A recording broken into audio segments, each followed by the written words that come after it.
materi pekan keempat kita ya, praktik pekan keempat, yaitu pertemuan keempat tentang DDL bagian kedua. Di sini tujuan praktikumnya mahasiswa dapat mengenal dan memahami DDL pada bahasa pemrograman SQL, dan yang kedua, mahasiswa dapat membuat, menampilkan, menghapus, dan memanipulasi struktur yang ada di dalam basis data pada MySQL. Nah, di sini DDL itu digunakan untuk mendefinisikan, mengubah, serta menghapus basis data dan objek-objek yang diperlukan dalam basis data, misalnya table, view, user, dan sebagainya. Secara umum, DDL yang digunakan adalah create untuk membuat objek baru, use untuk menggunakan objek, alter untuk mengubah objek, dan drop untuk menghapus objek. Nah, DDL ini biasanya digunakan untuk administrator basis data dalam pembuatan sebuah aplikasi basis data. Gampangnya, DDL digunakan ketika kita ingin membuat, mengubah, dan menghapus objek pada database. Maka DDL lebih berhubungan pada objek, bukan pada isi atau data. Jadi DDL ini berhubungan dengan objek ya, bukan isi atau datanya. Yang pertama ada alter. Ya, alter itu digunakan untuk memodifikasi struktur ya, dari table dengan memodifikasi definisi kolom-kolomnya. Nah, perintah alter ini digunakan untuk melakukan fungsi-fungsi tambah, drop, atau memodifikasi kolom table, tambah dan drop kondisi ya, kendala, dan aktifkan dan nonaktifkan kendala. Sintaksnya adalah alter table, nama table, add nama kolom, tipe datanya. Ini kalau ingin menambahkan kolom baru. Untuk menambahkan primary key, alter table, nama table, add primary key, kolom tablenya. Untuk menambahkan foreign key, alter table, table kedua yang akan dijadikan foreign key, dalam kurung primary key table yang pertama, reference table pertama, dalam kurung primary key table pertama. Untuk menjatuhkan atau menghapus kolom, alter table, nama table, drop kolomnya. Untuk memodifikasi kolom, alter table, nama tablenya, modify, kolom tablenya, tipe datanya. Oke, kita langsung ke tugas praktikumnya ya. Sini CDC exam MySQL bin. MySQL you. Oke, pertama kita bikin database toko. Create database toko. Udah oke ya. Gunakan database toko tersebut. Oke, sudah ada toko di dalam kurung. Kemudian buat table dengan nama karyawan. Oke, table karyawan. Dengan strukturnya adalah nick. Tipe datanya integer, lengthnya 10. Kemudian nama char, lengthnya 20. Not null artinya oke. Di sini ada keterangan not null. Not null artinya itu tidak boleh kosong ya. Jadi harus diisi. Kalau misalkan kosong tidak diisi, itu akan error. Tempat tinggal varchar lengthnya 30. Kota char lengthnya 10.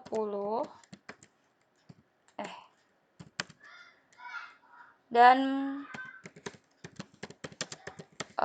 nicknya dijadikan primary key. Oke, sudah oke. Create table lagi dengan nama pelanggan.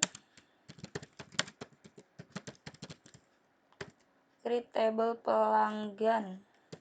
Pelanggan dengan struktur kode PLG integer 10.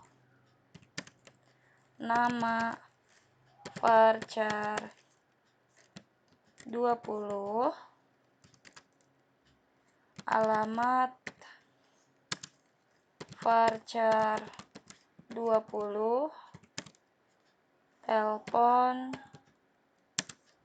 varchar 20.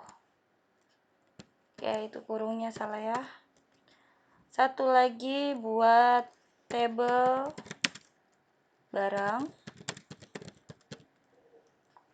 dengan struktur kode BRG,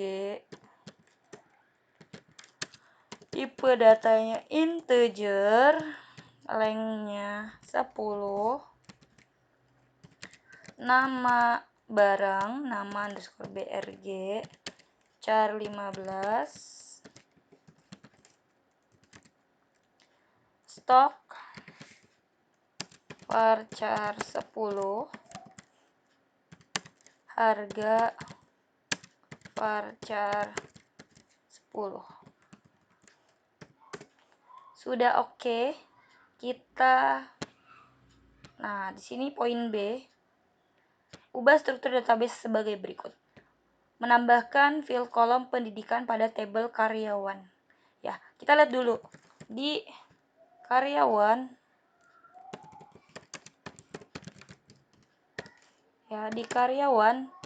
fieldnya itu ada nick, nama tempat tinggal, dan kota, ada 4. Di sini ingin menambahkan kolom pendidikan. Ya, pendidikan. Sintaksnya adalah alter table karyawan. Ya, ini alter table karyawan. Kayak untuk besar kecilnya nggak ngefek ya. Ini saya ikutin aja deh. Alter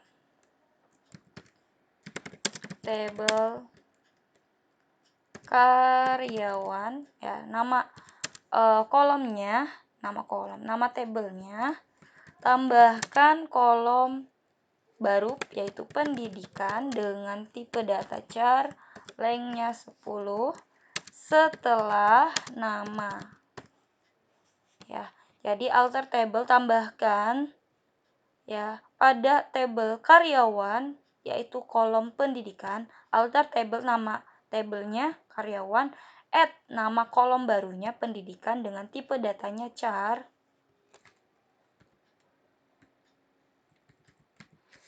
lengthnya 10 setelah nama. Nah, di sini setelah nama itu kan tempat tinggal. Kita enter. Oke, kita dis lagi. Lihat, setelah nama ada pendidikan. Ada kolom pendidikan. Nah, mengubah nama sebuah kolom. Ya, perintahnya dengan change. Oke, tempat tinggal kita ubah menjadi alamat. Perintahnya adalah alter table, nama kolomnya yaitu karyawan, change, ubah tempat tinggal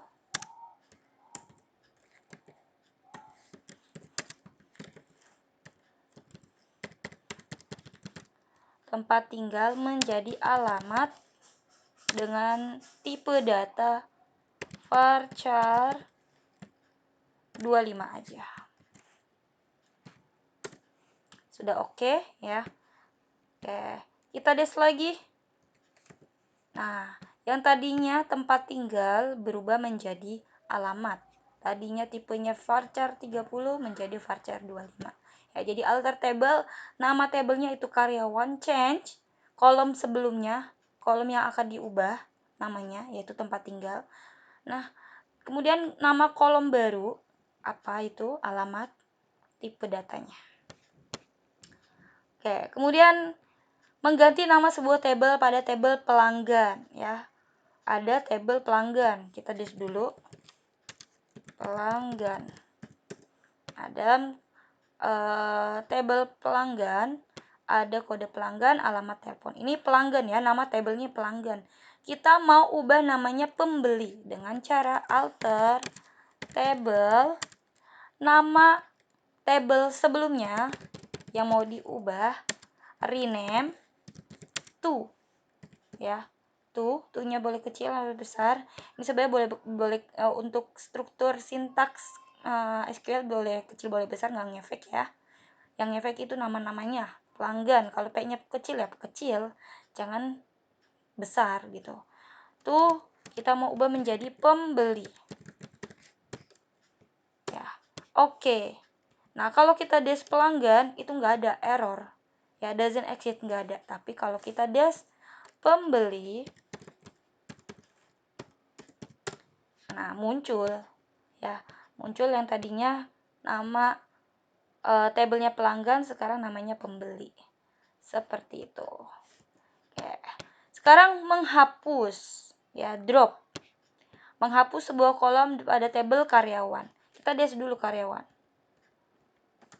Nah, di karyawan itu ada kolom nick, nama, pendidikan, alamat, dan kota. Kita mau hapus kotanya, jadi cukup alamat aja, nggak perlu pakai kota. Sintaksnya adalah alter, ini saya pakai huruf kecil nih. Alter table karyawan, karyawannya harus sama, nggak boleh besar kecil. Dropnya kecil aja nggak apa-apa, besar boleh, kecil boleh. Kota, jadi kotanya mau dihapus. Oke, kita lihat lagi des karyawan, kotanya tidak ada. Tadinya nick, nama, pendidikan, alamat, kota. Sekarang kotanya dihapus, di drop, jadi tinggal nick, nama, pendidikan, dan alamat. Nah, modify, kita ubah. Ini memodifikasi kolom pada tabel barang. Kita des dulu barang. Des barang ya. Tabel barang. Ada kode barang, nama barang, stok, harga. Nah, di sini nama barang ya, nama barang char-nya lengthnya 15. Kita mau modify, nah lengthnya jadi 20. Caranya table barang, nama kolomnya, nama kolom. Nama tabelnya ya, alter table, nama table yaitu barang, modify, dimodifikasi. Apa yang mau dimodifikasi yaitu field nama underscore brg. Yang tadinya char 15 jadi char 20. Udah oke. Kita deskripsikan. Nah, tadi nama barangnya charnya 15, sekarang jadi 20. Nah, sekarang memodifikasi kolom untuk menentukan awal auto increment.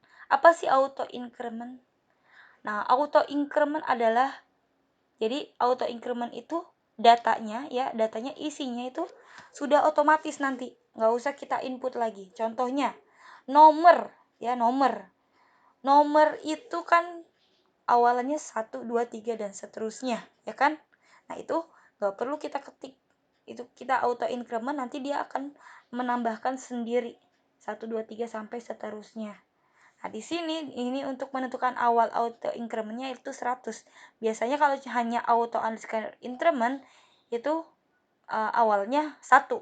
Tapi di sini kita tentukan awalnya tuh 1000. Jadi barang ya, alter table barang auto increment 1000. Ini kita coba dulu ya.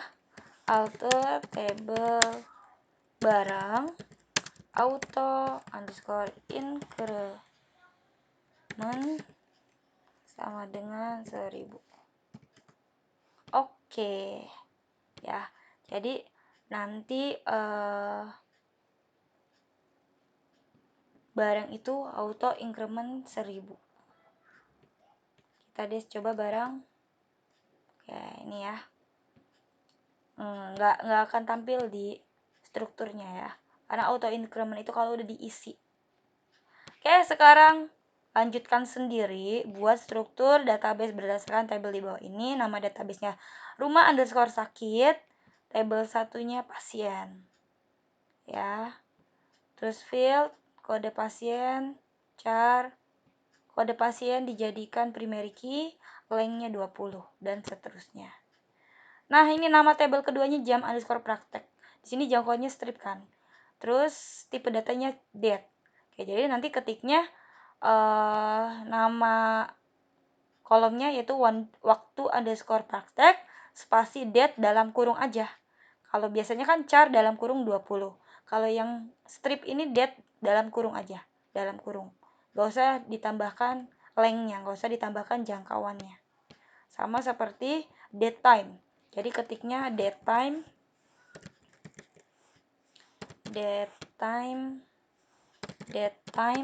dalam kurung aja. kayak gitu. Nggak usah ditambahkan lengthnya di sini, nggak usah ditambahkan 10 atau seterusnya gitu ya. Ini ada ketentuannya, silahkan dibaca ya, sesuaikan ya. Oke, jangan lupa kerjakan laporan awal dan laporan akhirnya. Nah, ini laporan awal 4, laporan akhir 4, dan laporan awal pertemuan 5 di pekan depan ya. Oke, sekian dari saya. Jika ada yang ingin ditanyakan, tanyakan di kontak saya aja ya di WhatsApp. Ya, terima kasih. Wassalamualaikum warahmatullahi wabarakatuh.